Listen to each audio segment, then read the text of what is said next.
তন্ন হোক। কলমে সুজান মিঠি, কণ্ঠে সংঘমিত্রা।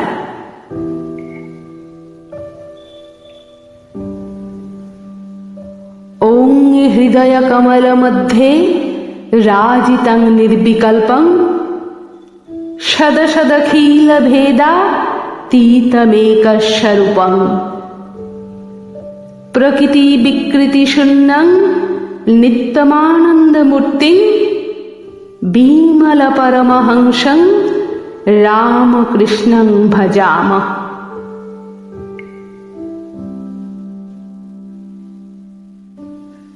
আসন্ন উষা। পূর্বের মেঘ রাঙা হয়ে উঠেছে।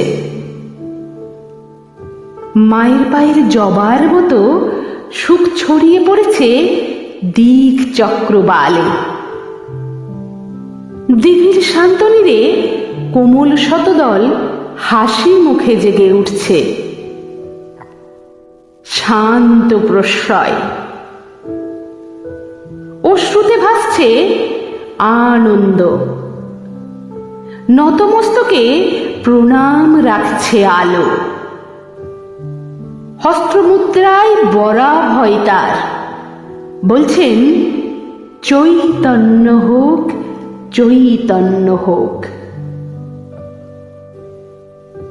ধীরে ধীরে রোদ্দুর প্রস্ফুটিত হয়েছে। তিনি ছড়িয়ে পড়ছেন অন্তরে অন্তরে, গান হয়ে বয়ে যাচ্ছেন মাটির বুকে। কম্পিত ওষ্ঠ হতে নির্গত হচ্ছে আশ্রয় সুখ। হে দেব, তোমায় ভুলি, এমন দান দিও না আমায়। আশ্রয় দুহাত তুলে আশীর্বাদ রেখেছেন। মৃত্তিকা সে আশিস স্পর্শে সুখ হয়েছে, মানব হয়েছে, নরেন থেকে বিবেকানন্দ হয়েছে। মায়ের পাশে মায়া হয়েছেন তিনি। চরণে অসুখ উজাড় করে দিয়েছে অসুখী। তিনি গ্রহণ করেছেন, হেসেছেন, মাথায় হাত রেখেছেন। কল্পতরুর শাখায় শাখায় সূর্য, চারিদিকে ছড়িয়ে আছে আলো।